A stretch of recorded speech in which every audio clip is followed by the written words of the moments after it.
Hello, everyone. Today is Saturday, April 16th, 2022, at 10:42 a.m. And I not long ago woke up. I didn't get to fall asleep until after 4 o'clock this morning. And then I woke up. I think my sleep was kind of spotty. And then I woke up at shortly after 10 o'clock. So I wanted to say thanks to y'all again. And fun fact, it was four people that helped me between yesterday and the day before, that donated and helped me. And fun fact is, all four of them were females. All four of them were women. Not that gender or anything matters, but I just want to say a little fun fact. So, but thanks again, for help with, another week to stay here, plus, and treating me and encouraging me to have that nice steak dinner. And, you know, well, here's another fact about Candy Grandpre. Well, I mean, I can pretty much count on my hands how many times I've had steak in my life. And another fact about me, excuse me, making sure these things are in my ear. Another fact about me is, it's been so many years since I've ever had like a T-bone or anything. Or did I have a T-bone? That might have been a T-bone steak that I treated myself to as my first royalty check from my ebooks on Amazon. But that that right there, that steak, I don't remember if it was T-bone or what kind of steak it was, but it wasn't really all that super expensive. But other than that, it had been years since I even had like a T-bone, and all I could afford would be like a sirloin. But one thing about me is I never in my life got to have filet mignon. And you know what? It's okay. I've been living with that, Never got to afford, never got to have filet mignon kind of steak. I'm 38 years old and never got to have a filet mignon. But, it's been so many years or such a long time since I ever had lobster. And I'm pretty sure I've gotten to eat actual lobster probably about 5 times throughout my life. And I don't recall, in foster care, I don't recall having any lobster before my senior year in high school. And I think after I graduated, before I started college over the summer, the foster sister Shelly, she treated me to red lobster for the first time. I love those doggone biscuits, but I think maybe about 3 or 4 times I may have had red lobster, in my life and stuff. But I didn't have the lobster last night or nothing like that. I'm just talking about, the idea of lobster or steak or anything expensive or fancy. And, so, the people who are already rich, not just due to gang stalking, but a rich person who can live a comfortable life, the one time a homeless person is treated to, say if somebody off the street if because most rich people are arrogant, stuck up, stingy, snobby, whatever, think they're beneath, everybody's beneath them and stuff, and that homeless people should just go fuck off and die. And so they have a few, not all that many, the rare small group of rich folks who do have a heart and are generous towards, somebody financially and less well off than them. And so, the rich narcs will have a conniption meltdown. If you take a homeless man off the streets and be like, come on, let's go eat dinner. Pick anything you want off the menu. Sky's the limit. And that homeless man might want to pick a filet mignon and lobster tail dinner or something. And so other rich folks around, they'll act like they'll have a conniption meltdown or a heart attack, like as if he's not supposed to have that. So actually, what I had, yesterday, I got it was broccoli, a 6-ounce sirloin steak, and mashed potatoes, and the dessert was a butter pecan blondie. I was trying to figure out what that thing was. With some ice cream on top. It was like, and I don't know if that was, it didn't taste like cream cheese, but it's like a butter pecan blondie or something, like brownie blondie or something. It was really good. And tasted kind of a little too sweet, but it was very good. And so I seldom get to eat at places like Outback Steakhouse, Applebee's, and all that. Like, but as I said, I treated myself to, it was a salad bar. I think it was soup and salad or pasta and salad. I don't remember. There was a salad bar and appetizer of about 6 coconut shrimp with some honey sriracha sauce. And I think I had a brownie or some kind of dessert. It was like a, appetizer and salad, and like a little dessert. At Ruby Tuesday, rewarding myself as for the fact that despite going through this gang stalking, I at least worked. And you know what? Seville Quarter was in my doggone dream this morning shortly before I woke up. Like I had another doggone a dream about a place portrayed as Seville Quarter. That I was staying in some hotel, and then as the Seville Quarter was right next door or right behind the hotel, which is not the case. Seville Quarter is right behind the YMCA and no hotel. But there's a hotel, a small hotel nearby, but not right behind there. So, excuse me. So it feels like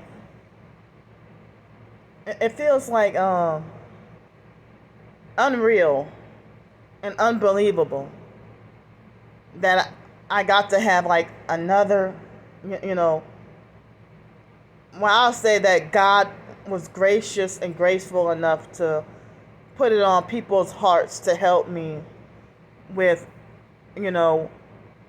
another week to stay here. But then again, it seems like as if it's, as if I can't believe it that, I get to stay here another week. But then again, at the same time, I can't believe it. If I was on the streets, if I had to be back on the streets, If I had to be back on the streets again,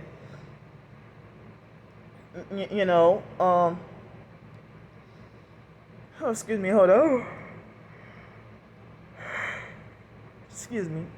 So if I had to be back on the streets again, that also would feel so unreal and making me feel like, well, I can't believe I'm back on the streets again. So, it seems like the weather forecast sometimes changes throughout the day, and the weather can sometimes be unpredictable. Sometimes they might have a moment when they say it's gonna be nice and sunny, then it's raining cats and dogs, thunder and lightning, with no warning, or the opposite. Or if you preparing or planning that, oh, it might be you know, raining and stuff, and then I get a hotel room, or certain hurricanes that they try to say, oh, it's about to hit Pensacola and stuff, like last year and the year before, and sometimes they may not even hit, but if they want to say, oh, it's gonna hit Pensacola, but then if they want to say, well, it's not forecast to hit Pensacola, and then boom, there it goes. So this coming week, I mean, I know it will be hard. I don't even know if other people, can help me out to keep me off the streets. And so, I already told y'all the reasons why it's hard to find housing and this, that, whatever. Excuse me. And one person who's supposedly a targeted individual said, don't ever let the perps make you homeless again. And another person said, well, I don't ever want to see you on the streets again. And fake, I mean, those were real targets, what I was just talking about, but fake targets from back then, a couple of years ago, and last year, used to be like, well, I hope you get help with a hotel room, or, for the night and stuff like that, or I hope you get, and then next thing after I figured them out and they start to, act a certain way, sometimes professed targets will betray me and turn against me without cause for no reason. And or they might do something like believe the lies heard about me. And it really messes your head up when it's another professed target. But I heard something about they got some people who are both, if they're TI turned perp, then the regular perps offer them, which they have offered me those fake deals. If they offer you a deal to flip and become a perp and make false promises and lie to you and tell you that they'll lie to you and tell you that your targeting will end once and for all. Your targeting will end once and for all if you accept this deal if you become a perp also. And it kind of reminds me of when Satan tried to offer Jesus himself to sell out. The story was told about twice in the New Testament. Don't y'all know that and I heard that happens to celebrities too, that basically they just show you all you can have, and Satan demanded that Jesus bow down and worship him. And Jesus said, "Get thee behind me, Satan."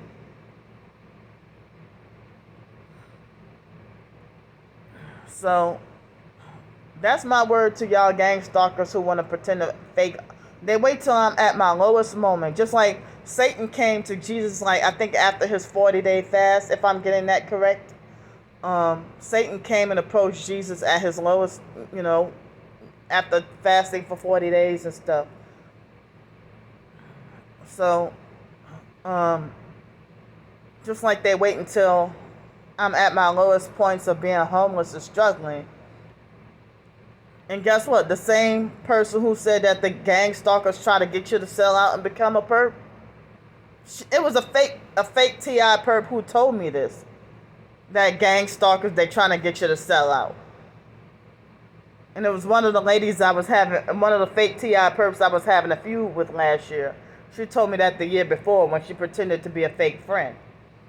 You know, and I didn't believe her when she said that. I mean, I heard it was another guy who he turned out, excuse me, to be a fake TI perp as well, and acted like he was, a narc trying to be my handler. I cut him off too. So that fake TI perps try to say, that gang stalkers have sold their souls to the devil.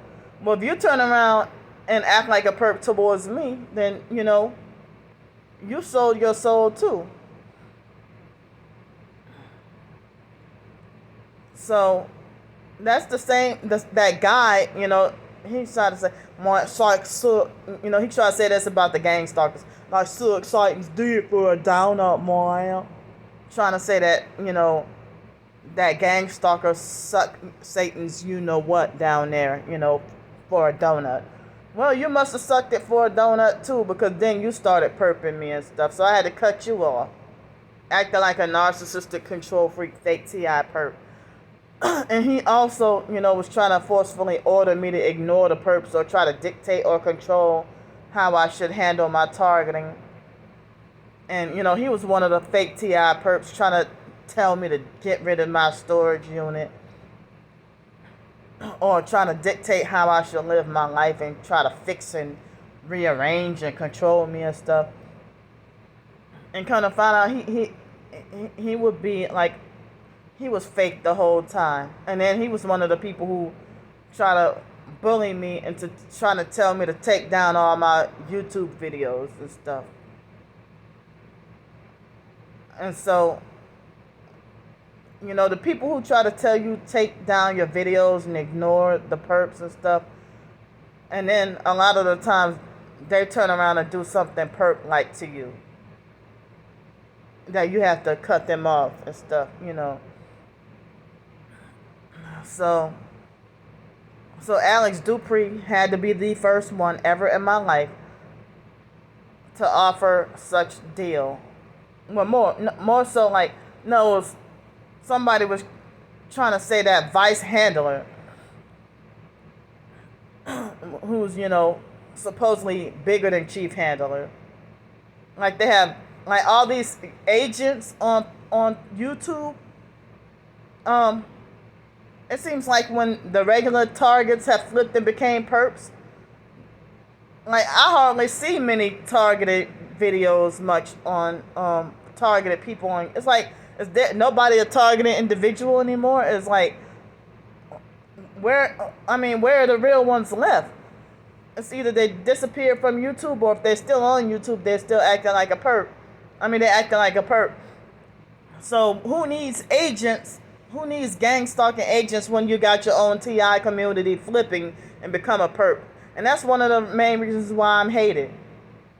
Like, they had this person on Twitter named @TIville Tweets who got hateful and blocked me for who knows what, and I never even followed her.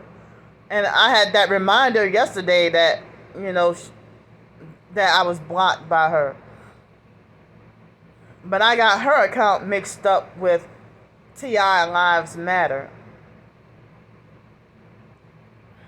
So, it's a perp thing to do for the popular fakes on Twitter and Facebook and stuff to block you without. That's the perp thing to do, is to block me for no reason. I don't really get harassed on Twitter,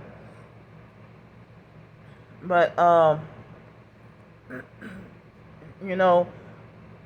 can you tell somebody right from wrong, or trying to condemn somebody when you got a picture of Illuminati one-eye symbolism? Like what happened early yesterday morning. But they had this person named Casey Marlowe, one of the popular fake TI perps on Facebook, about a year and a half. No, it was, I'll say, almost 2 years ago.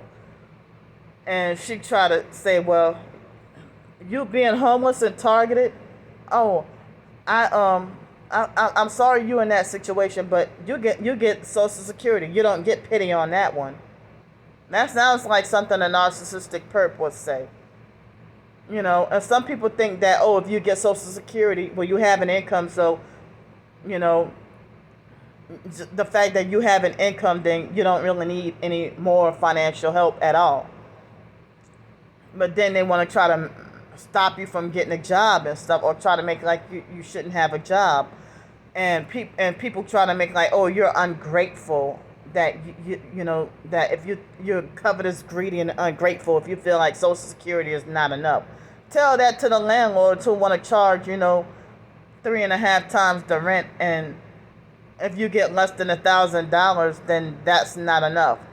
I mean, me having that plus a job is still not enough. So even a full-time minimum wage job plus Social Security, they'll try to tell me it's still not enough for a $700, $700 a month apartment or something.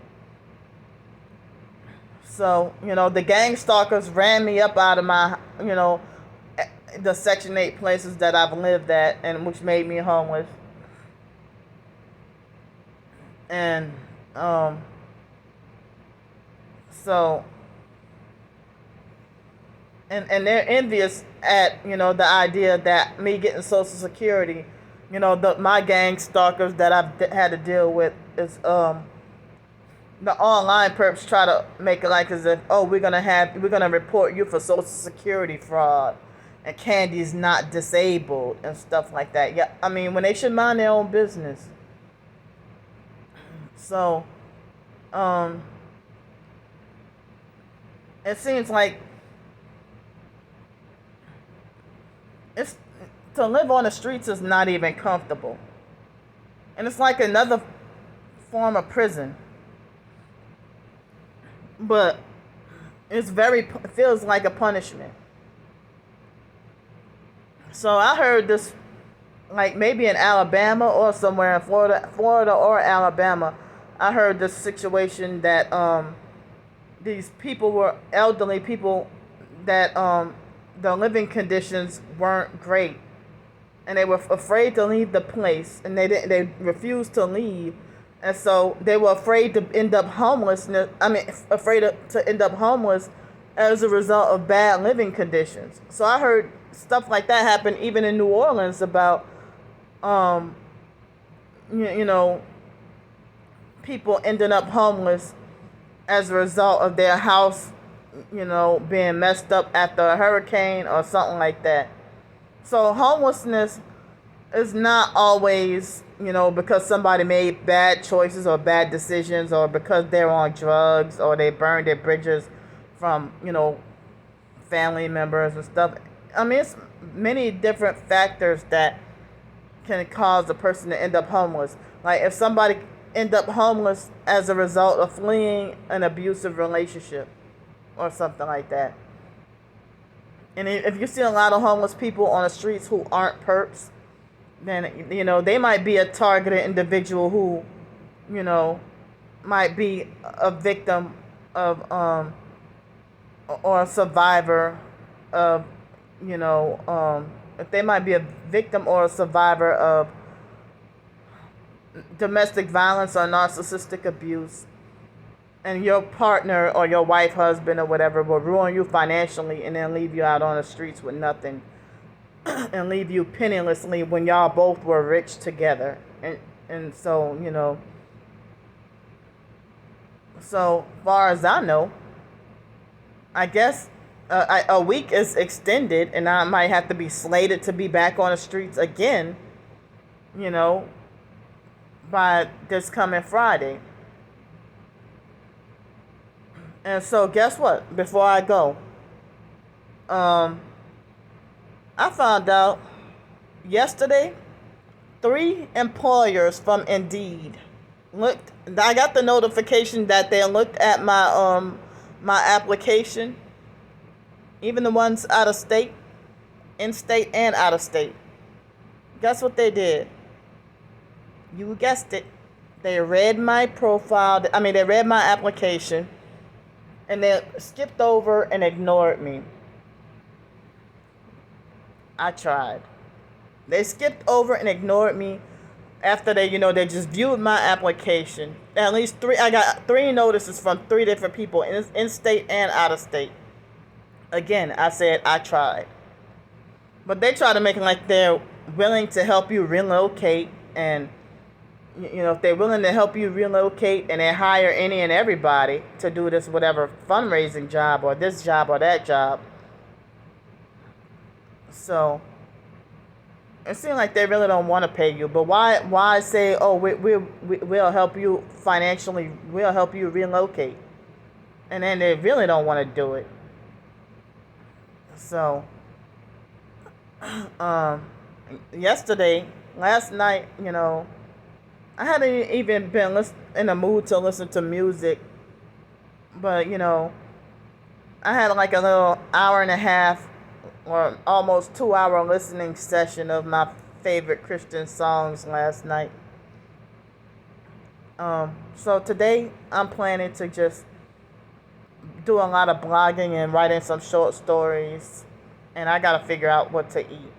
So I'll see y'all later on.